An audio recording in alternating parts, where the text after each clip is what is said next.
Tanggal 25 pagi, notifikasi gaji masuk ke ponsel seperti embun yang jatuh cepat menguap. Angka saldo sempat memberi harapan, lalu satu persatu tagihan berdatangan, listrik, sewa, cicilan, dan transfer keluarga. Dalam hitungan jam, layar bank menampilkan kenyataan yang sunyi, sisa yang terasa tidak pernah cukup untuk sebulan penuh. Ada hampa yang sulit dijelaskan, bukan karena kurang bersyukur, melainkan karena lelah melihat angka menyusut sebelum napas sempat tenang. Bayangkan diri kita sebagai lokomotif yang menarik terlalu banyak gerbong. Setiap gerbong berisi harapan, kebutuhan, dan permintaan yang wajar, namun beratnya menumpuk. Beban itu tidak terlihat, tetapi terasa di pundak ketika kaki melangkah ke kantor, di tengah kemacetan yang menguji kesabaran. Mesin dipaksa terus melaju, sementara rel terasa makin sempit, dan pertanyaan sederhana muncul, sampai kapan tenaga ini cukup? Sandwich generation bukan istilah keren dari buku ekonomi, ia adalah realita batin banyak orang Indonesia, terjepit di antara tanggung jawab pada orang tua, kebutuhan diri, dan bayangan masa depan anak. Di dalamnya bercampur cinta yang tulus, rasa tanggung jawab yang kuat, dan tekanan ekonomi yang berulang. Setiap keputusan terasa seperti memilih siapa yang harus didahulukan, padahal semuanya sama penting. Konflik batin itu sering hadir dalam hal kecil, keinginan membeli kopi mahal, mengikuti hobi, atau sekadar memanjakan diri, tiba-tiba terasa salah. Rasa bersalah menyela, mengingat ada kebutuhan di rumah yang belum terpenuhi. Kita belajar menunda kesenangan, bukan karena tidak mampu, tetapi karena hati selalu lebih dulu mengalah. Lama-lama, kebahagiaan terasa harus minta izin pada keadaan. Narasi lama, anak adalah tabungan masa tua, tertanam kuat dan diwariskan tanpa banyak pertanyaan. Niatnya baik agar keluarga saling menopang. Namun tanpa disadari, cara pandang ini membangun siklus keterbatasan yang berulang. Ketika semua bertumpu pada satu bahu, ruang tumbuh menyempit dan generasi berikutnya mewarisi beban yang sama, bukan pilihan yang lebih luas. Video ini tidak mengajarkan menjadi egois atau durhaka. Tujuannya mengajak menjadi bijak dan berdaya. Memutus rantai bukan berarti memutus kasih, justru memastikan kasih itu tidak habis di tengah jalan. Dengan strategi yang tepat, dukungan bisa berkelanjutan, martabat terjaga, dan masa depan anak tidak dikunci oleh masalah yang tidak selesai hari ini. Mari tarik napas dalam-dalam. Pembahasan ini panjang, jujur, dan mungkin menyentuh bagian yang sensitif. Namun ia diperlukan demi kesehatan finansial dan mental jangka panjang. Kita akan berjalan pelan, menata pikiran, dan menghadapi angka dengan kepala dingin. Tenangkan diri, karena perjalanan ini dimulai dari keberanian untuk melihat kenyataan apa adanya. Ada lelah yang tidak selesai dengan tidur. Bukan lelah karena jam kerja, tetapi lelah karena selalu menjadi penyelamat terakhir setiap masalah keuangan keluarga. Telepon masuk tiba-tiba, suara dari kampung terdengar cemas, biaya berobat, atap bocor, kebutuhan mendesak. Di saat saldo sendiri sedang kritis, kita tetap mengiyakan, karena menunda terasa seperti mengkhianati. Lelah ini menumpuk diam-diam tanpa ruang untuk mengeluh. Sesekali muncul rasa iri ketika melihat teman sebaya menabung, berinvestasi, atau bepergian ke luar negeri. Mereka tampak melaju ringan, sementara kita berjalan sambil memikul beban. Rasa iri itu manusiawi, bukan tanda kurang bersyukur. Ia adalah sinyal bahwa ada kebutuhan diri yang lama terabaikan. Mengakui perasaan ini bukan dosa, justru langkah awal untuk jujur pada diri sendiri. Di balik cinta, perlahan tumbuh rasa dongkol yang sulit diakui. Resentment muncul ketika ketergantungan finansial terasa tanpa batas dan tanpa rencana. Sayang yang tulus berubah menjadi kewajiban yang menyesakan jika komunikasi tidak pernah terjadi. Bukan karena orang tua jahat, melainkan karena peran tidak pernah dibicarakan dengan jujur. Ketika hati tertekan, hubungan ikut terancam. Ketakutan terbesar generasi ini adalah masa tua yang suram. Bayangkan seseorang bekerja puluhan tahun, gajinya habis untuk menyekolahkan adik, membiayai hidup orang tua, dan menutup kebutuhan keluarga besar. Saat usia senja tiba tidak ada aset, tidak ada tabungan, hanya kelelahan. Ketakutan ini nyata dan sering disimpan rapat karena dianggap egois jika diucapkan. Budaya sungkan membuat uang menjadi topik terlarang di dalam keluarga. Membicarakan batas dianggap tidak sopan, seolah cinta harus dibuktikan dengan diam dan pengorbanan tanpa suara. Padahal, ketertutupan ini justru melahirkan ekspektasi yang tidak realistis. Anak menahan beban, orang tua tidak pernah tahu kondisi sebenarnya. Masalah membesar karena tidak pernah dibahas. Ada juga lelah karena harus selalu terlihat mampu. Saat pulang kampung, kita dipaksa tampil sukses, padahal di perantauan hidup dijalani dengan penghematan ketat. Senyum dipasang, cerita disederhanakan, agar tidak menambah beban batin orang rumah. Ekspektasi ini sering lebih berat daripada nominal uang yang dikirim, karena ia menuntut citra, bukan kejujuran. Jika kamu merasakan semua ini, ketahuilah bahwa kamu tidak sendirian. Kelelahan ini valid dan layak didengar. Mengakui adanya masalah bukan kelemahan, melainkan keberanian. Dari pengakuan itulah perubahan dimulai. Kita tidak sedang mencari kambing hitam, kita sedang mencari jalan agar hidup tetap utuh, finansial lebih sehat, dan hubungan keluarga tetap manusiawi. Hidup di kota besar hari ini menuntut hitung-hitungan yang dingin, biaya kos atau cicilan rumah naik, transportasi menyedot energi dan uang, harga pangan merangkak tanpa kompromi. Kenaikan gaji tahunan sering tertinggal jauh di belakang inflasi, membuat daya beli terasa menyusut meski jam kerja bertambah. Realita ini bukan keluhan, melainkan data harian yang memengaruhi setiap keputusan kecil. Di luar biaya utama, ada pengeluaran sosial yang kerap luput dari anggaran. Sumbangan pernikahan, bantuan saat kerabat sakit, acara adat, hingga momen hari raya. Masing-masing tampak kecil dan sesekali, namun jika dijumlahkan, nilainya signifikan.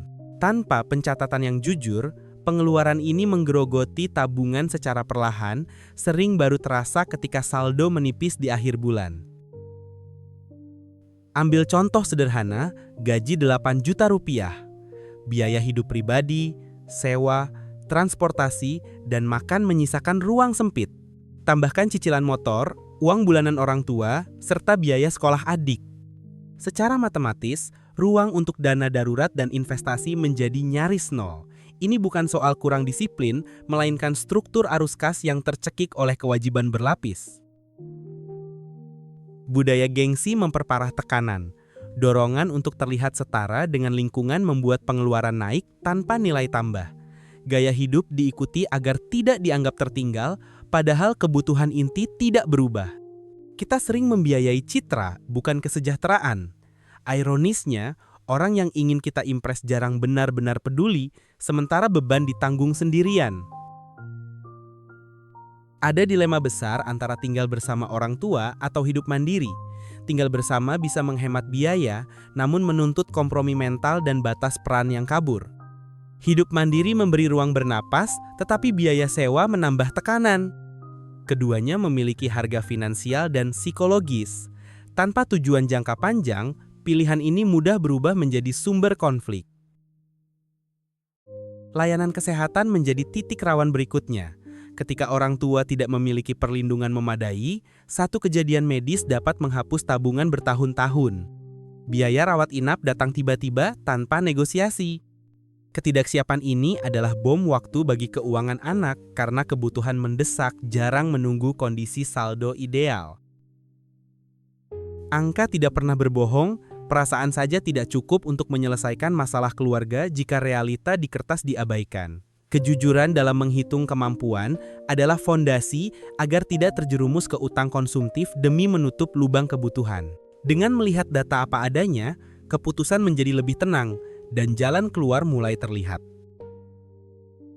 Salah satu kesalahan paling umum adalah keyakinan bahwa bekerja lebih keras akan otomatis menyelesaikan masalah keuangan.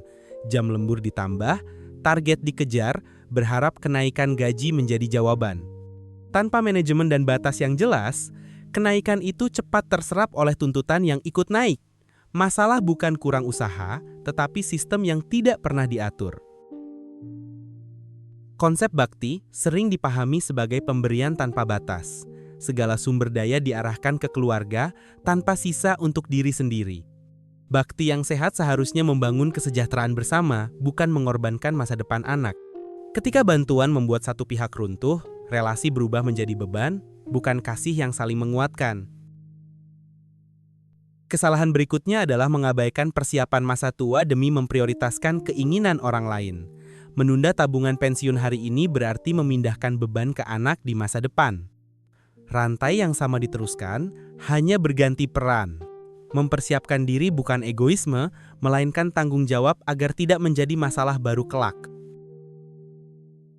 Ada mitos bahwa membicarakan batas uang dengan orang tua adalah tanda durhaka. Padahal keterbukaan mencegah salah paham dan ekspektasi berlebihan. Diam justru menumpuk kekecewaan di dua sisi. Dengan komunikasi yang hormat dan jujur, hubungan lebih sehat dan keputusan diambil dengan pemahaman bersama, bukan asumsi sepihak. Pola pikir nanti juga ada rezekinya, sering dipakai untuk membenarkan pengeluaran tanpa rencana. Keyakinan tanpa sistem berujung pada utang dan kecemasan. Rezeki perlu dikelola, bukan sekadar ditunggu. Manajemen yang baik adalah cara menjadikan harapan bekerja, bukan alasan untuk menghindari perhitungan yang realistis. Membantu saudara tanpa batas waktu dan tanpa arah kemandirian adalah kesalahan lain. Bantuan yang terus mengalir tanpa edukasi justru melumpuhkan. Ketergantungan menjadi kebiasaan, dan tanggung jawab tidak pernah berpindah. Memberi seharusnya membuka jalan agar mereka berdiri sendiri, bukan memperpanjang ketergantungan. Pola pikir menjadi martir sering dianggap mulia, padahal kesehatan finansial adalah kewajiban. Hanya mereka yang memiliki cadangan cukup yang bisa berbagi tanpa menciptakan kelaparan di masa depan. Mengubah cara pandang ini adalah langkah penting agar bantuan menjadi berkelanjutan dan kehidupan tetap seimbang. Ada satu prinsip sederhana yang sering diabaikan, masker oksigen pesawat. Dalam keadaan darurat, pasang untuk diri sendiri dulu sebelum menolong orang lain. Dalam keuangan, logikanya sama. Jika kondisi pribadi runtuh, bantuan berhenti total. Menjaga stabilitas diri bukan egoisme, melainkan prasyarat agar dukungan pada keluarga bisa bertahan dalam jangka panjang. Langkah praktisnya adalah menetapkan budget berbagi yang jelas dan tetap tentukan persentase yang realistis dari pendapatan, lalu patuhi tanpa negosiasi emosional. Ketika ada permintaan di luar batas, belajar berkata tidak dengan halus dan konsisten, kecuali keadaan darurat yang nyata. Batas yang jelas melindungi semua pihak dari kekecewaan. Transparansi finansial dengan orang tua menjadi kunci. Jelaskan pendapatan, pengeluaran wajib, dan ruang yang tersedia untuk membantu. Gunakan bahasa yang lembut namun tegas. Tujuannya bukan mengeluh, tetapi menyamakan persepsi. Ketika orang tua memahami perjuangan anak, ekspektasi menjadi lebih realistis dan komunikasi terasa lebih manusiawi. Perlindungan kesehatan adalah investasi yang sering terlambat disadari. Memastikan orang tua memiliki akses jaminan dasar adalah langkah pencegahan yang murah dibanding biaya rawat inap tunai. Dengan perlindungan yang tepat, risiko kejadian besar tidak lagi sepenuhnya jatuh ke pundak anak dan kecemasan finansial berkurang signifikan. Bantuan pada saudara sebaiknya diarahkan pada kemandirian. Alihkan dari uang saku rutin ke modal keterampilan atau usaha. Beri kail bukan ikan. Dengan alat yang tepat, mereka memiliki peluang membiayai hidup sendiri. Bantuan seperti ini mungkin terasa lebih berat di awal, namun dampaknya jauh lebih sehat dalam jangka panjang. Bangun dana pemutus rantai, rekening khusus yang tidak boleh disentuh untuk kebutuhan selain investasi atau pendidikan anak. Dana ini adalah janji pada masa depan agar generasi berikutnya tidak memikul beban yang sama. Menjaganya tetap utuh adalah disiplin, bukan kekikiran, karena ia melindungi kebebasan keluarga di hari tua. Membatasi bantuan bukan mengurangi kasih. Dengan disiplin, dukungan menjadi stabil dan tanpa drama. Kasih sayang yang dikelola dengan baik tidak melelahkan, ia menenangkan.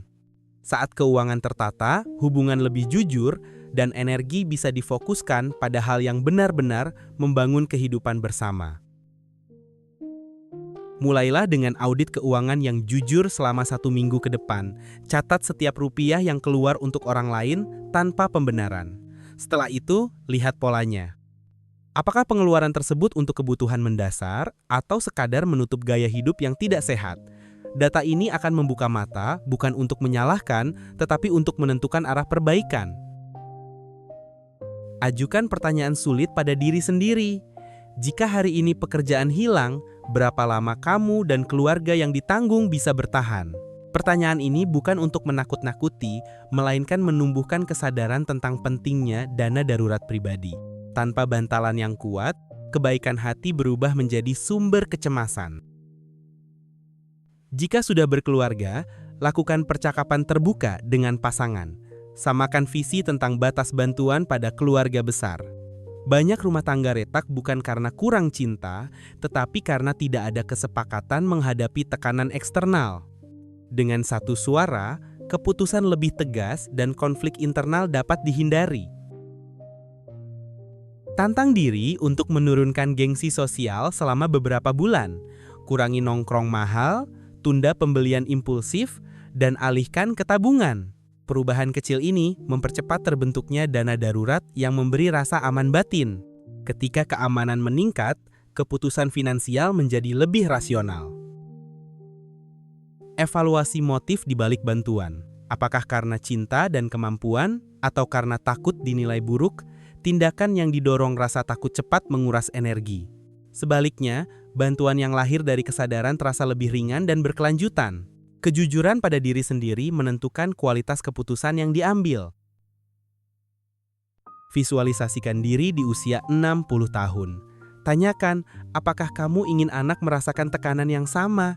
Gambaran ini menjadi bahan bakar disiplin hari ini. Setiap keputusan kecil, menabung, berinvestasi, menjaga batas, adalah investasi agar masa tua mandiri dan bermartabat. Terakhir, cari cara memperlebar jarak antara pendapatan dan pengeluaran. Tingkatkan kapasitas diri, pelajari keterampilan baru, atau bangun sumber tambahan. Menambah pendapatan adalah solusi jangka panjang yang lebih sehat daripada memangkas biaya hingga habis. Dengan margin yang lebih lebar, bantuan menjadi lebih tenang. Menjadi generasi sandwich bukan kutukan, ia adalah ujian kedewasaan dalam mengelola prioritas. Kita berada di posisi yang sulit, namun juga istimewa, karena punya kesempatan untuk menghentikan siklus yang mungkin sudah berlangsung lama. Dengan kesadaran dan strategi, beban yang terasa berat hari ini bisa berubah menjadi pijakan menuju kehidupan yang lebih tertata. Tidak ada kata terlambat untuk merapikan keuangan. Usia dan besar gaji bukan penentu utama, yang menentukan adalah keputusan untuk mulai. Langkah kecil seperti mencatat pengeluaran atau memisahkan rekening bantuan keluarga sudah merupakan kemajuan nyata. Hargai proses ini, karena perubahan besar selalu berawal dari kebiasaan sederhana.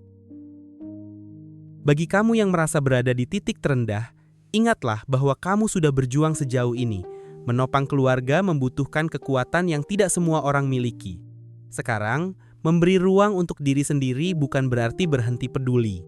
Itu adalah cara agar kamu tetap mampu berdiri dan terus menjadi penopang yang sehat. Memutus rantai generasi sandwich adalah bentuk kasih sayang yang visioner. Warisan terbaik bukan sekadar harta, melainkan kemandirian. Ketika orang tua tidak membebani anak, dan anak tumbuh dengan fondasi kuat, hubungan menjadi lebih setara dan penuh hormat. Inilah tujuan jangka panjang yang layak diperjuangkan. Berbagilah cerita di kolom komentar. Keluh kesah yang dituliskan seringkali meringankan beban di dada. Dengan saling mendengar, kita menemukan bahwa perjuangan ini tidak dijalani sendirian. Dukungan komunitas memberi kekuatan tambahan untuk tetap konsisten pada keputusan yang sudah dibuat. Akhiri pembahasan ini dengan ketenangan. Hidup bukan hanya tentang angka di saldo, tetapi tentang pikiran yang damai dan hubungan yang tidak rusak oleh masalah uang. Ketika keuangan lebih tertata, emosi lebih stabil, dan ruang untuk bernapas terasa lebih luas. Di Finansialpedia, mengelola uang bukan sekadar mengejar kekayaan. Ia adalah cara memenangkan kebebasan untuk hidup sesuai nilai yang diyakini. Terima kasih sudah berjalan sejauh ini. Kami akan terus menemani langkah kecilmu menuju realita finansial yang lebih sehat dan manusiawi. Jika pembahasan ini terasa relevan dan membantu kamu melihat situasi dengan lebih jernih, dukung channel Finansialpedia dengan menekan tombol like dan subscribe. Langkah kecil itu membantu konten edukasi seperti ini terus hadir menemani kamu dan banyak pejuang finansial lainnya agar kita bisa sama-sama belajar, bertumbuh, dan memutus rantai masalah keuangan dengan cara yang lebih bijak dan manusiawi.